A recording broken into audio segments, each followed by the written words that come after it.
Sarah 𝙬𝙊𝙐𝙇𝙍, welcome to Built to Sell Radio. Thank you so much. Great to be here. Tell me the origin story of Under Canvas. How did this business get started?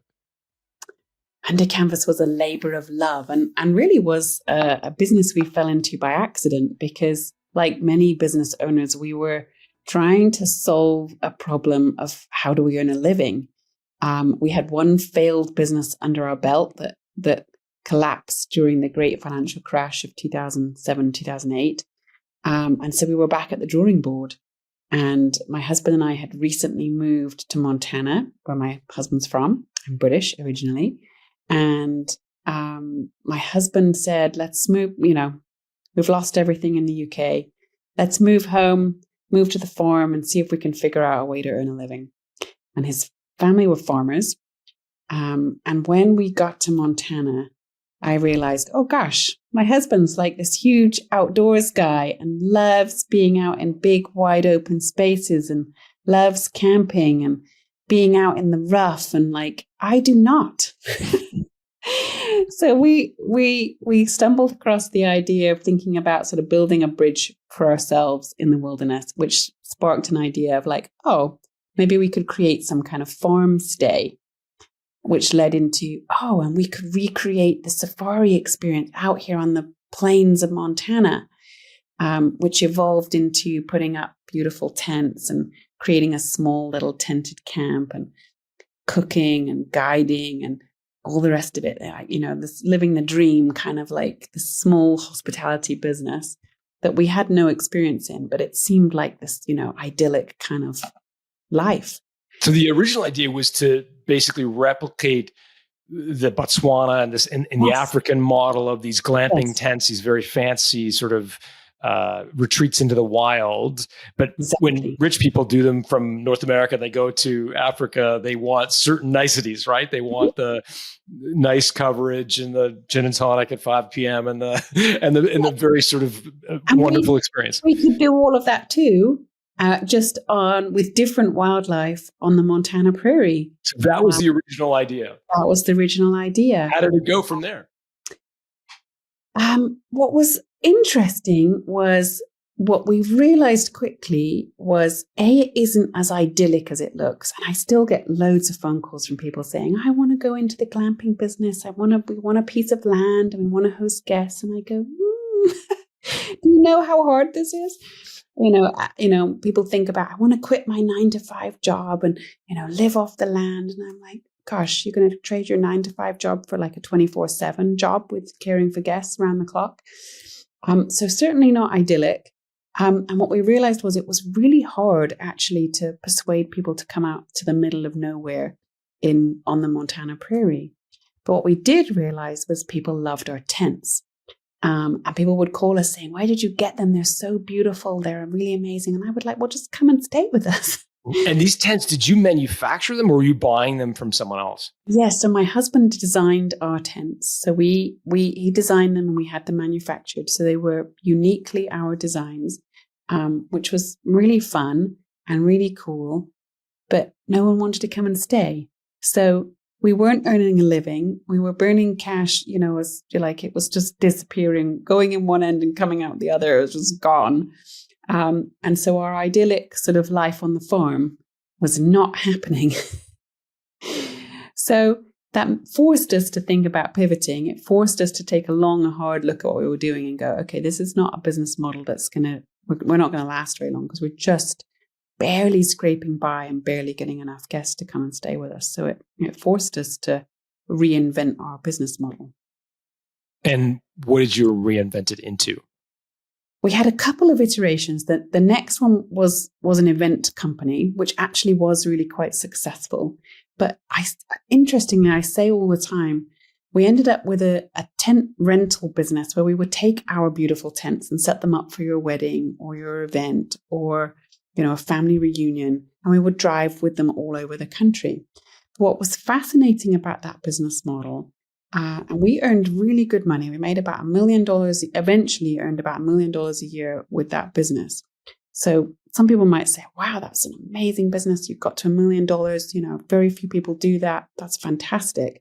But what we realized was this business is not very scalable and it's also not very dependable, which means we were waiting for people to call us and decide, I'd like my wedding to be with you, and would you come and do my tent? So there was not much about the business that was in our control, which meant you can't control your expense, you can't control your revenue, therefore you can't manage your expenses very well. It's all a bit hit and miss, and you certainly can't think about scaling it. So whatever we did with that business, however we tried to market it, we kept sort of coming back with doing about the same amount of events every year and making about the same kind of money one way or another.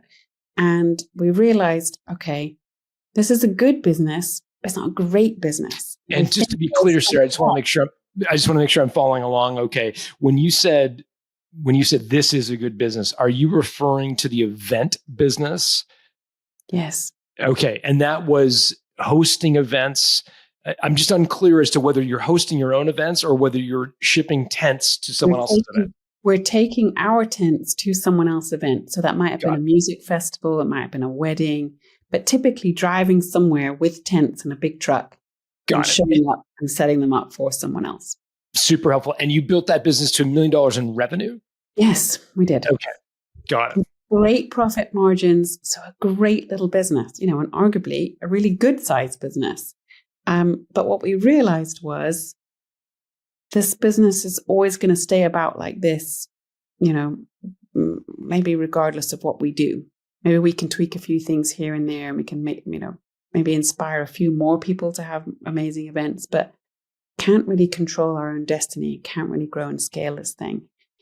And so we made another pivot, which was really a brave thing to do when you've got a business that's working. And that's, I think, sometimes where people go wrong is they settle for something that's good and don't pursue something that's great. And we knew if we're going to build a sustainable, long-lasting, really valuable business, we need to build a business that has the potential for scale. I'm going to push on that idea a little bit, but before I do, I want to go back to the pivot. So what was the next pivot? So you had the events business, you're driving around a truck, you're dropping off tents for music festivals and stuff. What was the next pivot? Our third and final pivot was what Under Canvas became and still is today, which was we ended up creating large-scale tented hotels outside of national parks across the States. So instead of waiting for the phone to ring and people calling us to say, hey, would you come and set up tents for our wedding? We would set up the tents on our own land or leased land and invite guests to come and stay for the night whilst they're visiting a national park. So just like you would check in for a hotel, you could check in and stay with us in a tented hotel. So cool. So I'm going to Yosemite, I'm taking the kids, and instead of staying at the Best Western in town, I could stay right on the adjacent land next to Yosemite National Park. And have an incredible experience and sit out under the stars with your kids and make s'mores and, sit around a campfire and have great fun. So cool. And this is my ignorance coming through, but are you able to camp inside a national park, or was there something about being adjacent to the outdoor, like out of the park, that was important? Yeah, so we couldn't ever set up inside a national park. You have to be a national park concessionaire to, or own a campsite in a national park. So we didn't own one of those. So we always set up on private land outside of a national park and created, a pre-set up tented experience for you with incredible nice beds, flushing toilets, hot showers in your tent, beautiful linens, etc. Sounds amazing. Really like a safari experience, except right here in the States. And so it sounds like you both leased land as well as purchased land. When did you purchase and when did you lease? Yeah, we leased in our early days while we didn't have any cash to buy land, and gradually we managed to buy land to be able to set up our own camps on. Got it. Okay. So here's where I want to go further on the financing piece, because you mentioned you lost all your money in the UK and you kind of moved to Montana. So how did you get the money to build the first tents? Because I know a lot of people struggle with hard goods kind of businesses when they can design it on paper how they want it to look, but to actually commission with a manufacturer, most manufacturers want to be paid up front. And they're like, you're a new startup, we'll need, like proof of cash flow. How did you get the money to build the first tent? We begged and borrowed. So friends and family effectively were our first go-to. And, as you said, we'd lost all of the money that we had, which wasn't a lot. And I think we borrowed $40,000 from my husband's family, and we had friends come and work with us for free, volunteer. They didn't really work for anything, volunteer for free for a few months to come and help us build and set up and dig trenches and help put sewer systems in and tiling and all the rest of it. Awesome. And to be clear, the money that you borrowed, it wasn't convertible debt. You weren't entitling them to some equity down the road. It was simply like, here's some money, we'll pay it back. Yeah. Got it. Okay, that's super clear. How did the financing of the business evolve as you grew? Yeah. We had a pretty wild ride. So in the early days when we were on our third pivot, we were juggling credit cards. I had a lot of credit cards with a lot of zero interest balances, and I was trying to trade one from another and move money around and take out another one. So we had several $100,000 of credit card debt in the early days. So that was pretty scary. But often our guests helped us a lot by prepaying in advance to come and stay with us. So that was a huge help. But ultimately, the biggest leg up we got in the early days was our local bank helped us get an equipment loan. And that really helped us to buy more tents and buy more equipment and consolidate some of that credit card debt. And that was, again, like a bank loan where there's interest that gets paid, but it's not convertible into equity or anything like that. It's just a straight loan. And did you personally guarantee that loan? I did. Yes. Got it. Which is kind of crazy because there was really nothing the bank could have taken from me that would have been valuable to them. Yeah, the old blood from a stone. So how did the financing evolve as you grew? Because this business, although you're, in the early days, it sounds very modest and small. It grew to be a very large business, ultimately hundreds of employees, I think. Yes, that's right. Yes, it grew rapidly. And we levered a combination of bank debt. We had one early guest who stayed with us one time who offered up some venture debt effectively, and they took a warrant in the business and also put some debt into the company. That was helpful. Later then we raised, much later, must have been 6-7 years before we raised a really sort of decent round of institutional capital. So we went a long time effectively bootstrapping and levering debt facilities before we took any real equity into the business. Got it. So the venture debt, can you describe for my edification as well as our listeners who may not be familiar with the term venture debt and a warrant, in layperson's terms, what are those things? Yeah, so debt is still just debt. You're paying interest, like any other kind of debt. The difference being with venture debt is often, this debt lender realized we didn't have a lot of collateral that he could lever his debt against. So we still had some bank loans. So he wasn't going to be in first position on any assets we had or land or any of those other things, but he needed some collateral. So if I'm not paying my debt back, right, he wants some way to get it back or some kind of kicker for taking a risk, for giving us effectively unsecured money. So he gave us, I think he had a warrant for like 4% of the company, which he could exercise for $1. So if we ever were in trouble with our debt, for example, he could exercise his warrant and own 4% of the company. And if we raised capital at some point in the future, when the company was much more valuable, you could still buy, for $1, 4% of the company, regardless of what the new valuation was. So his potential share would become very valuable to him in the future. Got it. That's super helpful. Thanks for that explanation. So can you walk me through the rest of the fundraising efforts? So you mentioned after the venture debt, there was a significant round of equity raised. And before you explain that, I'd just be curious, what was the trigger? Why did you need the money? That kind of stuff? Yeah. So we were profitable as soon as sort of we launched our under canvas national parks model. Within that very first year, we were profitable, which is unusual for a business. But I literally, we had robbed Peter to pay Paul, and we'd kept our expenses very low and certainly not employed as many people as we should have.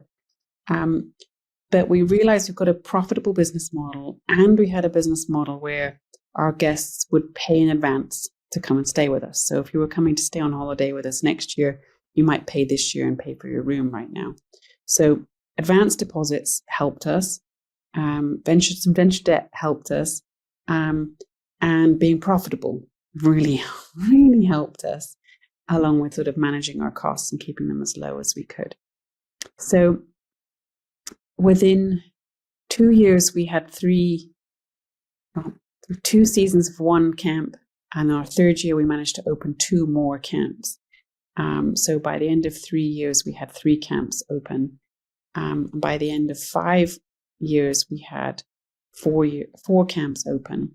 But we realized if we were going to grow faster, if we were going to scale the business faster, and we believed we could, be in every national park across the country, and there could be lots and lots and lots of these under canvases everywhere.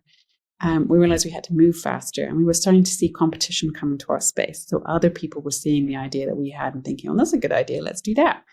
So we realized, okay, if we're going to keep pole position in our race here, if we're going to own this market and really dominate in the space and really be the best at what we do, we need to grow faster. So that was really the impetus for then thinking, okay, well, we can't just keep plowing our profits back. The debt we've not got is not going to be enough. We can't put enough debt on the business to grow fast enough. So we went out to raise some equity, which was a pretty horrific, difficult experience. What made it so horrific and difficult? I think I naively didn't understand how the space worked. And I also found the space to be quite predatory. And as a female CEO, I just wasn't taken seriously a lot of the time. And I wasn't building a tech company either. So I was in a nascent space that nobody really understood, and it wasn't bricks and mortar, so it wasn't a real estate play, and it wasn't a tech play, so I didn't fit anywhere, and so people just didn't understand it. And this was really before glamping was considered to be an asset class. We were sort of the pioneers of it as an industry, so it was just very early, and it was very difficult. And by the time I finally got a term sheet to the table from a large fund on the East Coast, the terms were awful. I knew I was getting a lower valuation than one of my male counterparts that I knew had recently raised for his startup idea when he hadn't even executed anything yet. And I had 4 camps open and was getting a lower valuation. And so it just didn't make sense. So what was the valuation they were putting on the business with 4 camps? I think at that point we were a $15 million valuation, but I had probably $3 million of EBITDA, and we were growing rapidly. So it just didn't make any sense to me. We were probably doing like $7 or $8 million of revenue, and so for a $15 million valuation, I just was feeling like I'm going to give up an awful lot of my company when I think we're worth more than that. How big a round were you trying to raise? We were trying to raise 5 or 6 million. Okay, got it. So your valuation was 15. So you'd have to give up roughly a third of the business to.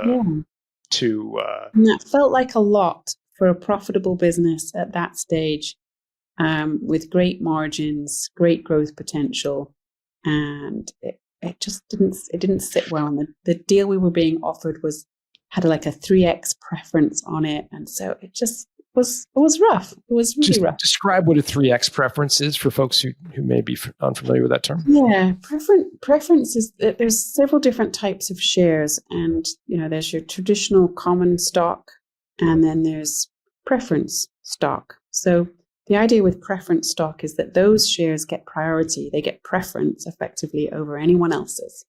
So if someone has got a 3x preference, it means their shares are going to be worth 3 times as much as when they, the investor put them in. So if you put $1 million worth in and had 3x preference, you're guaranteed, I'm getting a 3x, I'm getting 3 times back, I'm getting 3 million back. If you put 10 million, I'm getting 30 million back. So depending on your valuation, and that means what's left over after that is getting split up between everyone else who's got common stock. So those can be pretty punitive. So if my investor had a 3x preference and he invested, say, 5 million in my company, and my company was only worth 15 million at the start, he's saying, well, I'm going to get 15 million before you're going to get any money back, which means depending on how fast my company has grown, I may not do very well out of that. Let me just pause there. Thank you for that explanation. Wonderful. So the 3x liquidity preference, so valuation of 15 million, you're looking to raise, you said you're looking to raise around 5 million, I think. Yeah. Mm-hmm. Got it. And so that doesn't sound like a great deal. I get that. No, it didn't sound like a great deal. I also think there may be people listening saying, why on earth would you want to scale this company? Because as I understand it, 5 years previous, you'd been washed out. You had nothing to show for the business that you started in the UK. You're moved to Montana, living off the land, juggling credit cards. I mean, I think a lot of people would have gotten to a business with $3 million of EBITDA. Like, I couldn't spend $3 million worth of cash flow if I had a really expensive habits. Yet here you are with a business with $3 million of EBITDA that you own the vast majority of it, mm-hmm. notwithstanding this 4% venture debt or these warrants. Why not just put it in cruise control and run a very profitable, cash flow positive business? This sounds like a dream come true. Why scale? That is a great question. And I think the answer to that question, I know what the answer to that question is there is a very real risk if you settle and if you play it safe, that you will get taken out. And okay, so, but I'm going to push there because there's lots of examples of companies that throttle back their growth, lots of very, very premium brands. All the LVMH kind of ones come to mind where they're like, no, we want to build a 100-year business. Mm-hmm. We're happy growing 5-10% top line. We want fat EBITDA margins. We have no interest in growing. Yes, there are competitors. Like, why did you like I would be curious. Like I get the theory behind never standing still. I've heard the theory, but I'd really like to get inside Sarah's head and Jacob's head to the extent that he was part of this decision at all. And I want to understand, like, why did you, as a husband and wife, want to scale? Like, I think there's more to the story than just we didn't want to stand still. Fair? 100% fair. Yeah. And we both, my husband and I, would say we're very driven. No doubt about it.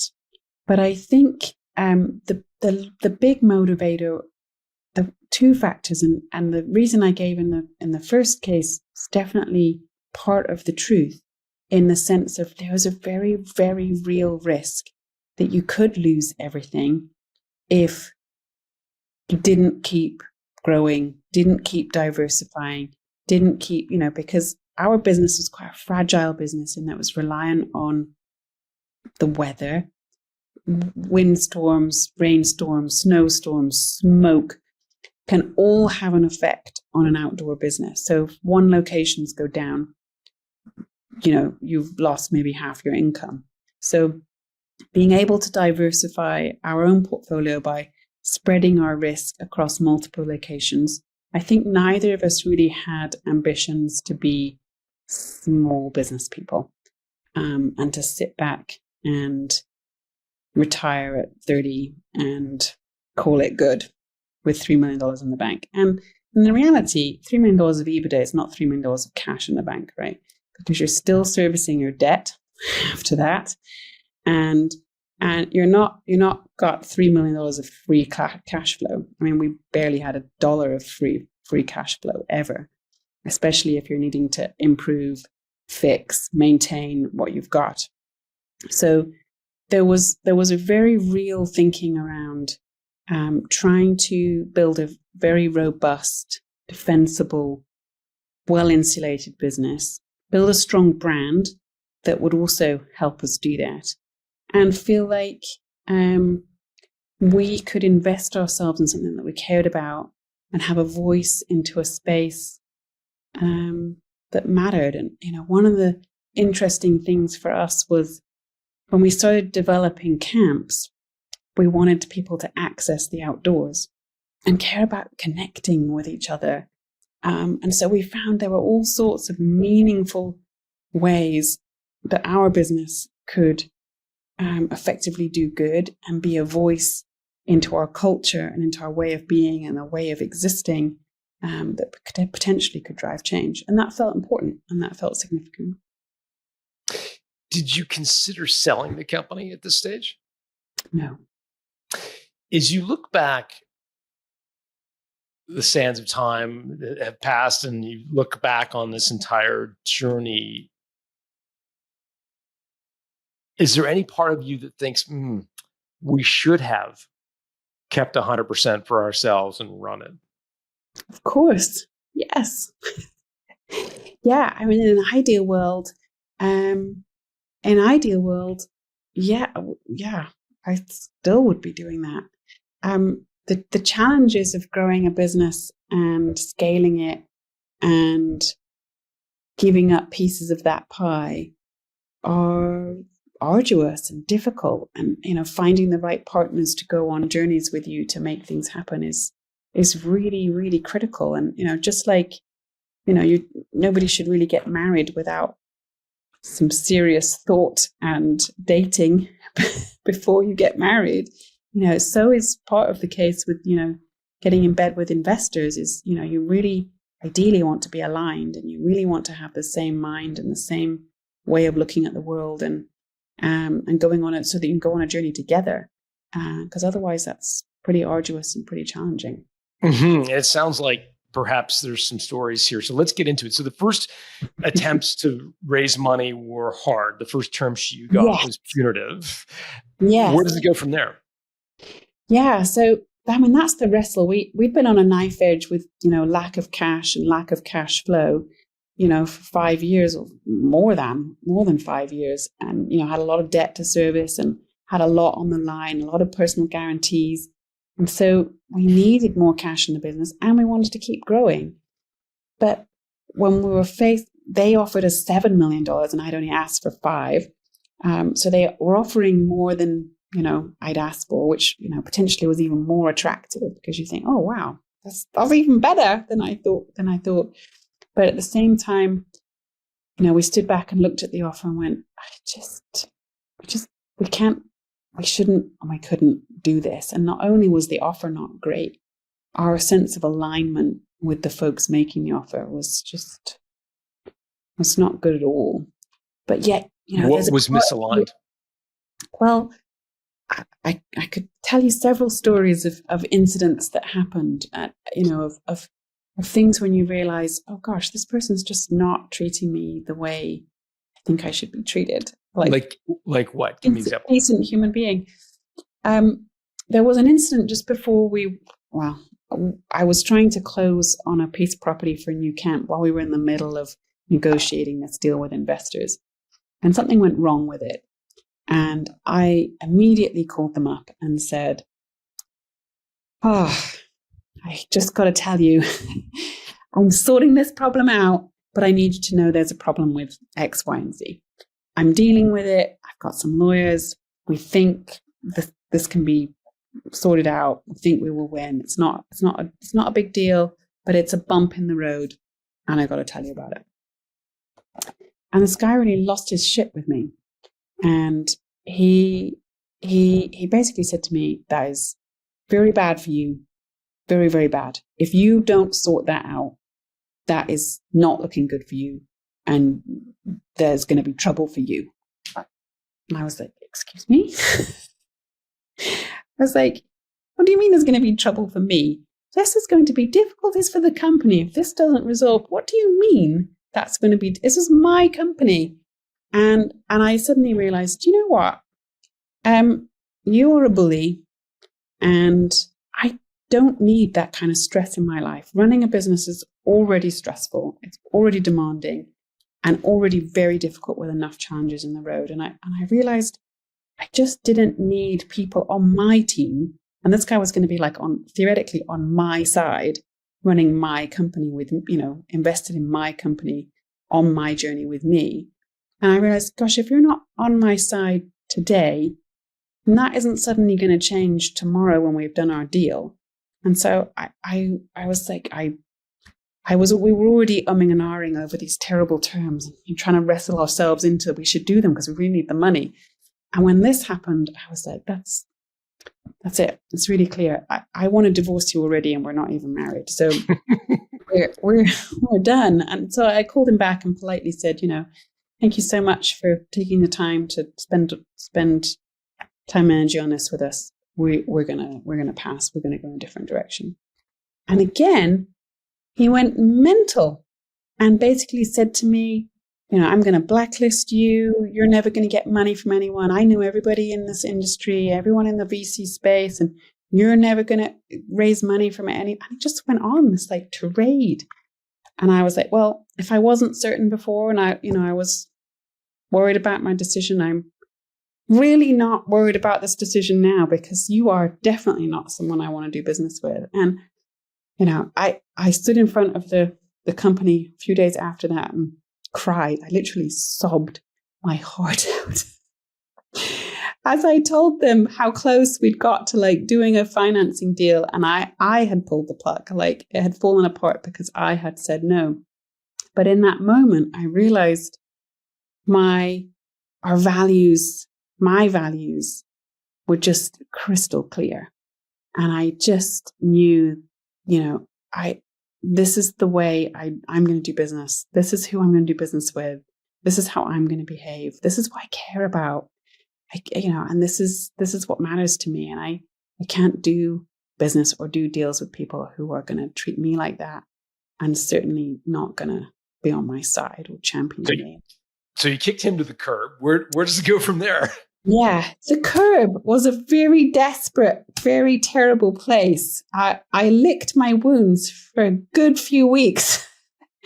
But, I've still got bills to pay, and we've still got, demands, and now lawyer bills and a whole bunch of other costs to cover. And miraculously, I call it miraculous because it literally was a lifeline out of nowhere. I got an email from a broker who literally out of the blue, we all get them, solicitations in our inbox all the time, and we always just press delete, right? But this time I didn't. And a broker from San Francisco called me and said, been following your business for a while. Looks like you've got a super, super business. Could we help you raise some capital? And I was like, well, I haven't been able to pull this thing off and pull this to the table and get people I like to back me. So sure, knock your socks off. If you think you can do it, go for it. So I said he wanted an upfront fee, which scared the living daylights out of me because I didn't know if he could do it or not. But I said yes, because I couldn't imagine another way I was going to raise capital. So I said yes to a broker fee, and off he went. And must have been within 6 months of that first meeting, we closed our big way bigger financing deal. Wow. And so tell me about that financing deal. What was the valuation? What were the terms? That kind of stuff. Yeah, so that deal was amazing. And what the broker was really excellent at was getting inside my head and helping me understand what a great investor in my business might look like. Because what I hadn't realized was there are all sorts of smorgasbords of capital out there. Mm-hmm. There's not one kind of capital. And I had no experience with the markets, and I didn't really understand venture and didn't really understand all the possibilities. And so he basically sort of got inside my head and came back to us and said, because you've got a great cash flowing business, I think your business could actually take on more debt than it currently has got. And we could consolidate the debt that you've got. We could do a big transaction. We could put a little piece of equity in and a really, really big chunk of debt. And actually then you won't need to give up very much for your company, and you could do a whole lot more before you need to raise more capital. And so that was what happened. We raised about $15-16 million, most of which was debt. A little bit of equity went into the business, and a big chunk of it went into debt, consolidated our rest of our debt that we had on the books, and helped us grow amazingly over the next sort of 12, 18 months post that. The debt, that's super helpful. Was it more this venture debt where they had? No, it was because they took a piece of equity of the company. They actually took equity in the company.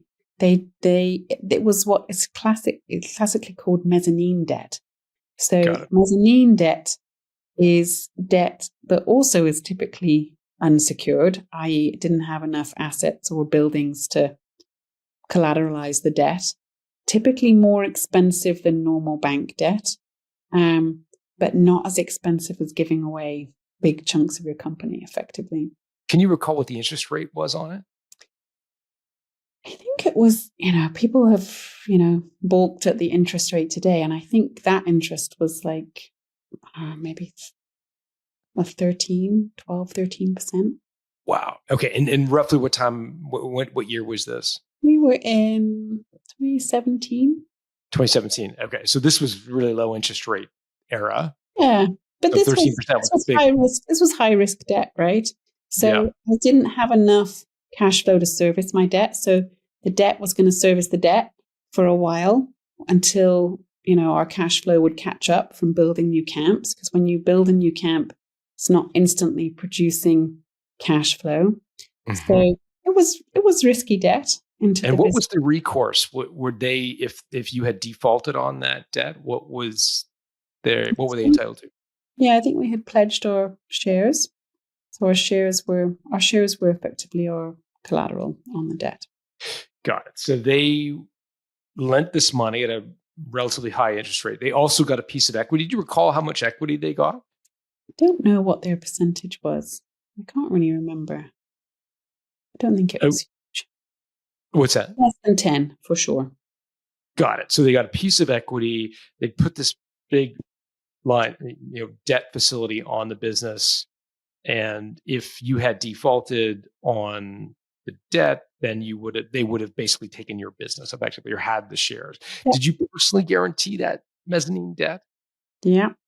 Another personal guarantee. Okay, so you guys are all in. Personal, meaningless guarantee.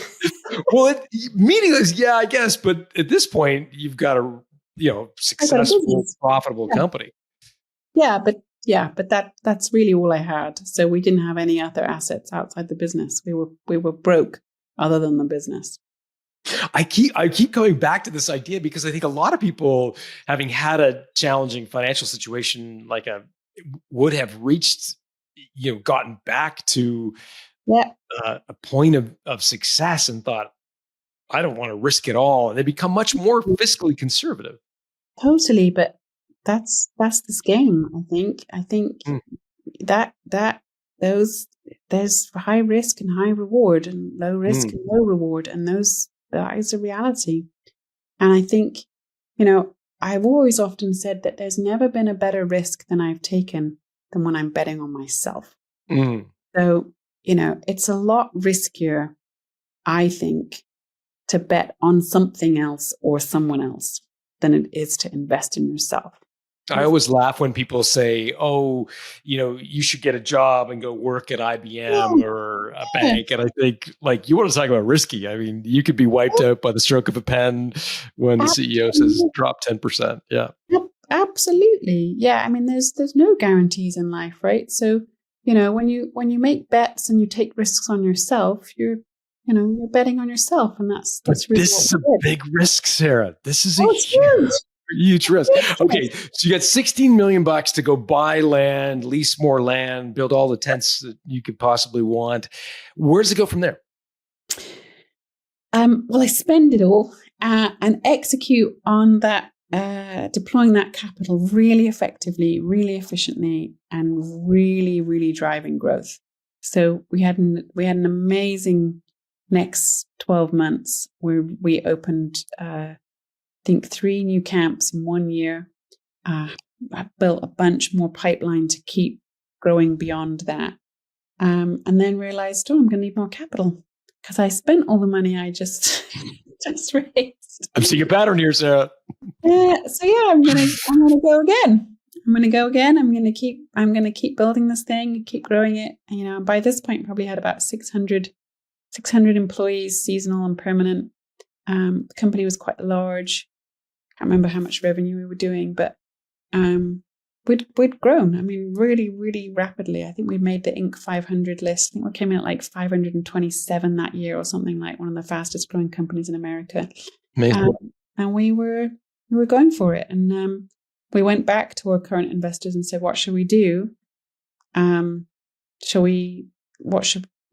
we fund our next fund and next fundraise?" And they said, "Well, I think we should go back out to market and see how the market's valuing you now and what the market says about where we're at." So they, at their advice, said, let's bring an investment banker in. Let's go and see if we can bring someone to the table to help bring you to market. And we'll see what magic they can work. So that's what we did. And so you don't really recall how much revenue you had at this time? Could you ballpark it? As crazy as that is, I really don't. I don't really remember what we were doing at that point in time. Every year kind of blurs into another.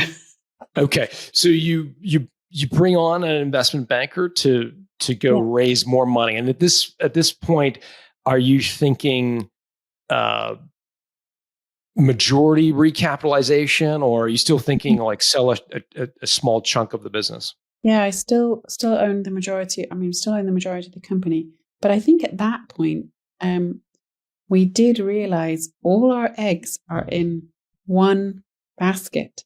And we've lived on a knife edge now for almost a decade of plowing everything we've got, and everything that we are is in this business. So it would be good to take some chips off the table and cash out a little bit. So we were thinking, and the investment banker advised at that point and said, you probably could take some money out of the business at this point because it's probably big enough now.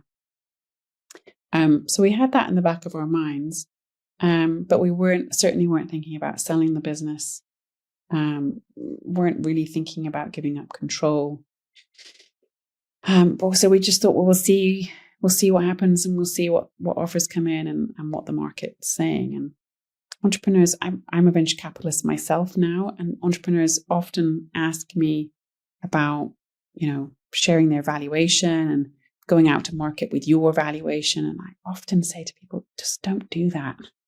I know it's tempting to say, I want to give away, like you do on Shark Tank, and say, I want to give away 10% of my company for $100,000. And I'm like, don't do that.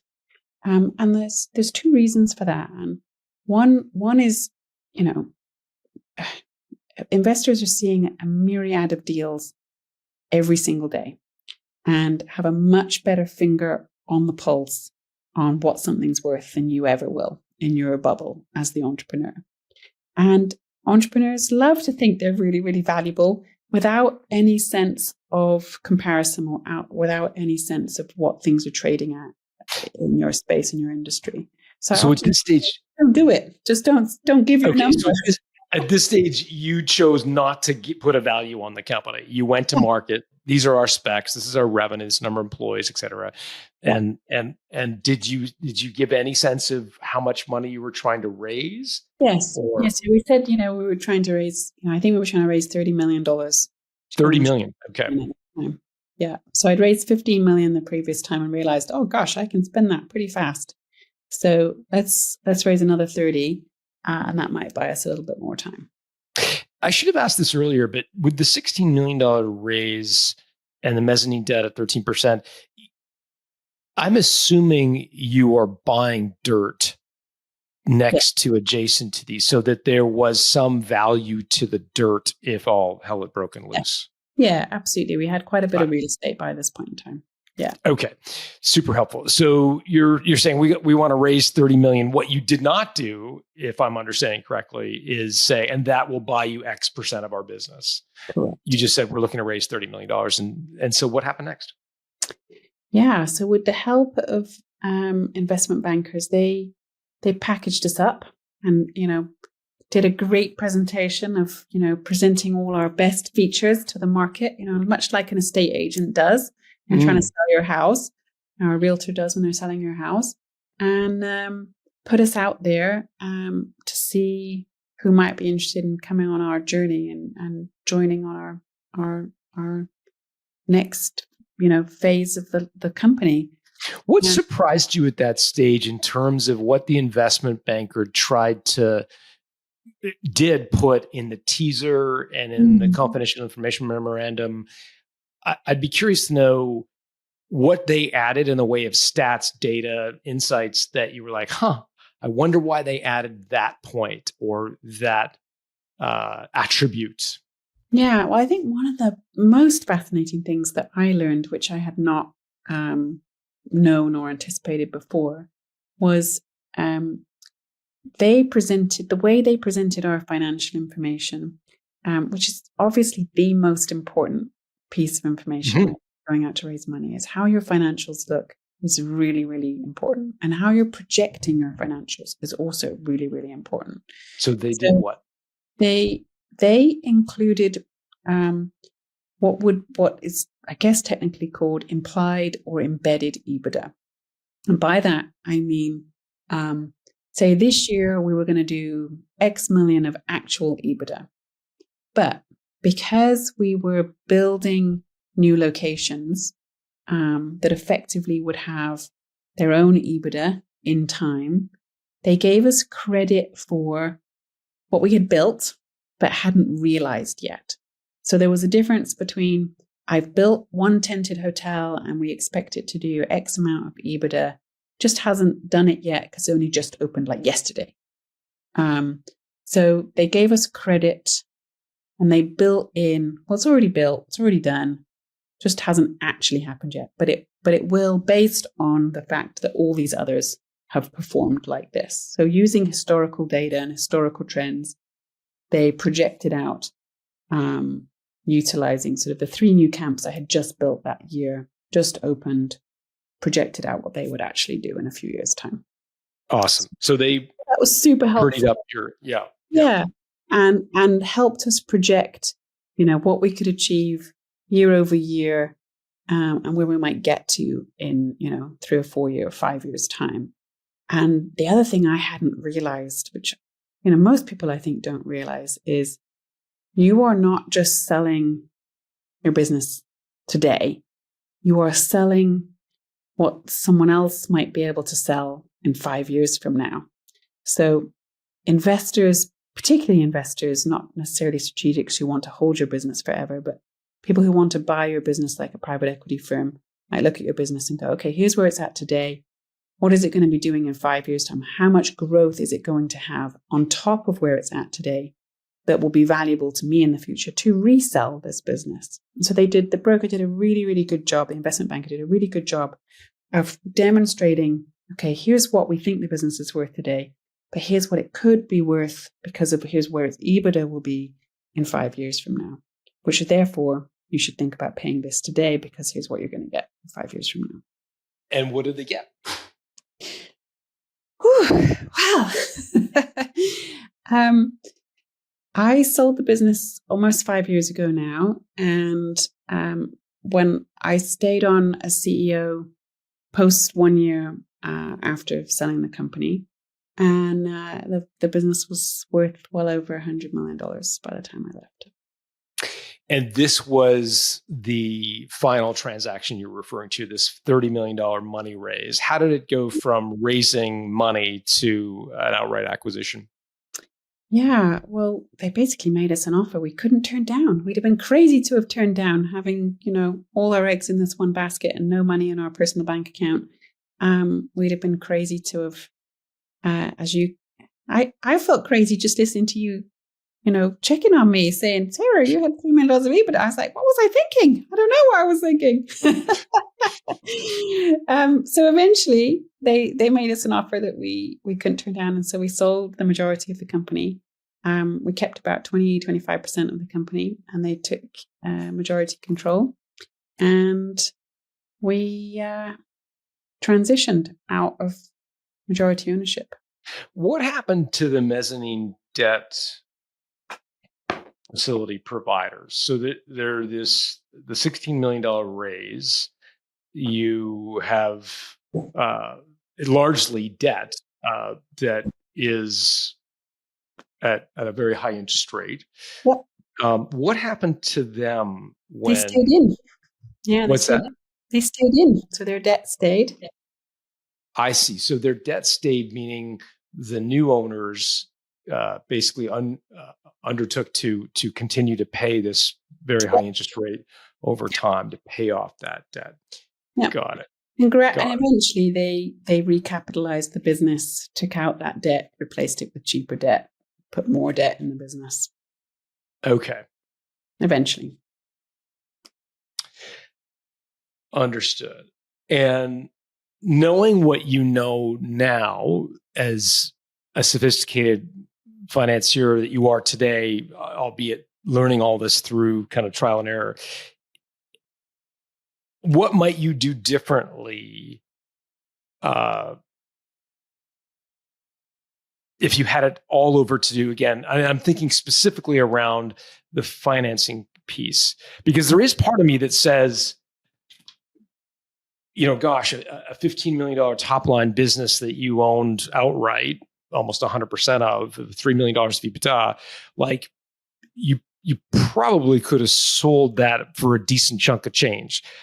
Again, I know we can't, maybe you're not able to share exactly what you took out of the deal when you sold your company, but I'm guessing those numbers may have been somewhat similar. Tell me if I'm totally misinterpreting. No, they were not similar. Not in any way. Super helpful. And so walk me through the math in terms of why not? Yeah. If I go back to your original question, say what would I do differently? Mm-hmm. I definitely would have hired a CFO earlier. And I know many small businesses, and even businesses doing $5, $6, $7 million of revenue. I think I was doing like $7 or $8 million of revenue with no CFO. I think that's not unusual. We had a financial controller, and we had an accounting team. We didn't have a sophisticated financial reporting mechanism. We didn't have anyone sort of really looking at the business, helping me forecast. I mean, I was holding a lot of our numbers in my head, even with doing that much revenue. And my maths was pretty good, right? But it wasn't sophisticated enough for presenting to investors. So I know when we first went out to raise capital, our books were a mess. I mean, they were clean but messy, and it wasn't easy to really dig into the numbers. It wasn't easy to see all the information that really made my company valuable. Like, understanding our repeat guest data, understanding our average daily rates, understanding, all of the metrics that made up the business. It wasn't easy to get to that data. And a CFO in the business would have helped us produce that really, really important much faster. So I often say to folks now that even having a part-time, like a fractional CFO who does a management report for you once a month and cleans up everything and puts everything in a way that helps you see your data, is really, really a good investment. I probably lost millions and millions of dollars of value in those early years because I wasn't presenting financial information in a way that people needed to see it and needed to understand it. So I definitely. How did that hurt your valuation? Can you share a specific example? I just think because it wasn't easy to see our numbers very cleanly, it wasn't easy to get to the bottom of anything, it just automatically made people just value us lower. I think if we'd have presented a case like the investment bankers did for us, like that following year, and said, look, hey, this is how things trend in the business. This is our implied EBITDA. This is where we're at now. This is what we're going to be at in 5 years. Just would have been a different conversation, I think, and would have created much more confidence. And confidence is what investors are looking for. They're looking for sort of a really clear vision of where you're at today, what's possible in the future, and that your numbers are strong, because numbers are what basically sell things. I want to understand more about this mezzanine debt, because I'm trying to understand. So they gave you a large debt facility to go buy land and other things, and they took a small piece of equity. Yep. And their recourse on the debt was the business. So they had to feel, given pretty the amount confident of debt, yeah, there was a business there, right? Yeah, exactly. Yeah. And so when the new owner acquired the business, they took on the obligation of paying that. What was the mezzanine debt provider's reaction to the idea of a new person or entity undertaking that commitment? Like, what was their reaction when you told them, oh, we're selling the business and they're going to honor the mezz debt that we've taken on?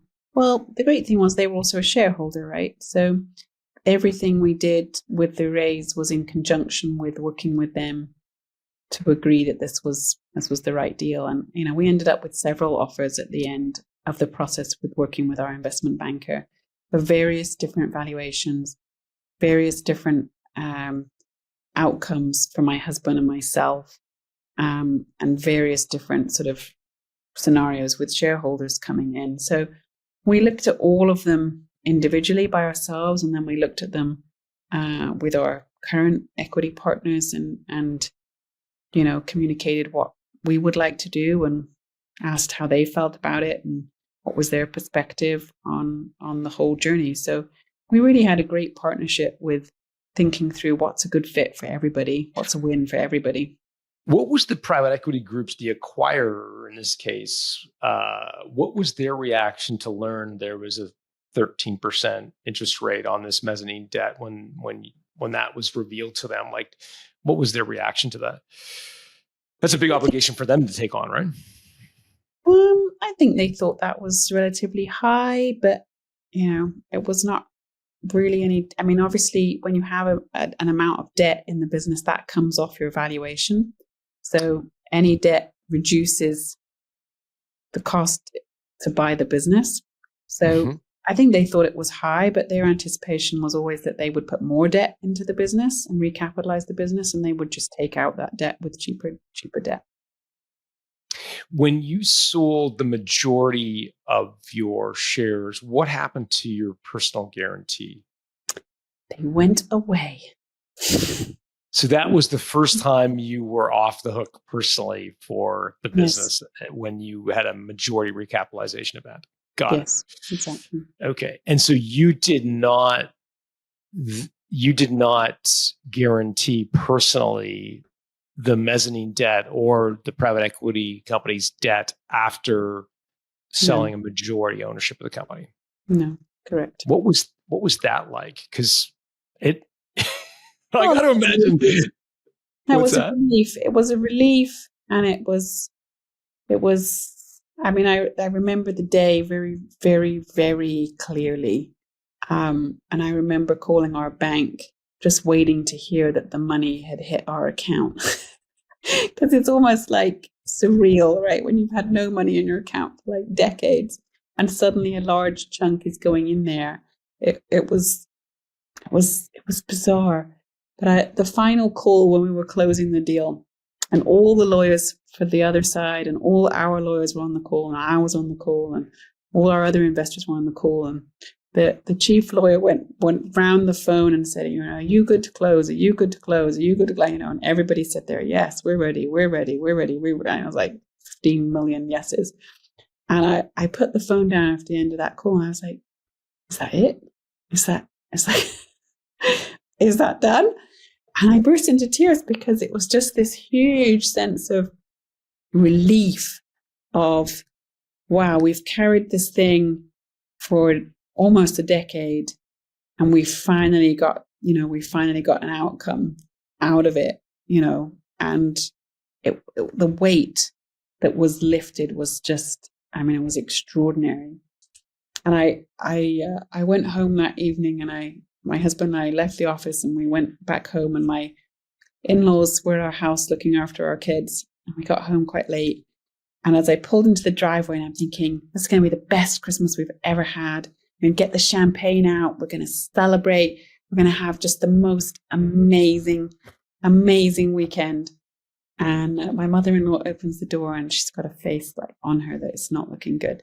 And I'm like, we're ready to like collapse in a heap and get the champagne out. She says, just want you to know, the kids are both vomiting. And we had norovirus in the house. And over the next we've had that in 2 weeks, like everybody, and it was Christmas, everybody, I went down with it, my husband down with it, and we would like take it in turns to mop up vomit. And I was like, well, if there's anything that's going to keep you grounded after a big major life event like that, then norovirus is going to do it. Yeah, it's not funny, but it's poignant for sure. We had norovirus in our house last year. It was, I don't want to revisit that. It's not a winner. No, it's not a winner. Hey, I really appreciate you spending the time and sharing the story. Are you up for a quick lightning round of questions before I let you go? Let's do it.